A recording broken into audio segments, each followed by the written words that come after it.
మేమైతే బొంబాయి కూడా బంద్ అయినాం వలస పోదు బొంబాయి పోదు పిల్లలు ఆదుకుంటానికి వాళ్ళు సంపాదించినా వచ్చినాక అయిపోవాలి మళ్ళీ పోవాలి. ఇప్పుడు ఈయన అన్ని పనులు దొరుకుతున్నాయి, పంటలు పండించుకుంటారు మంచిగా ఉన్నది. ఇప్పుడు కాంగ్రెస్ ఇష్టం కడితే మళ్ళీ కొద్దిగా నీళ్ళ తిప్పలు వచ్చింది.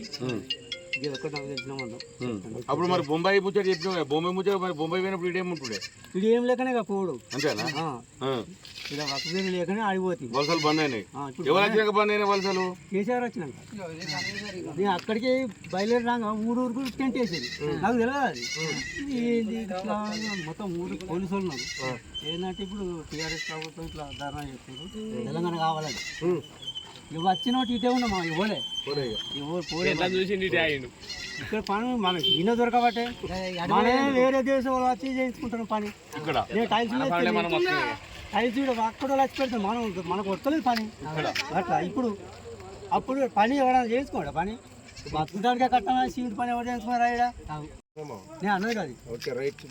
ఇప్పుడు ఏ గుర్తు కోటైతే బాగుంటుంది అంటే టీఆర్ఎస్కే వేయాలి. ఇప్పుడైతే టీఆర్ఎస్ అంటే గుర్తేంది అంతే పక్క అంతేనా?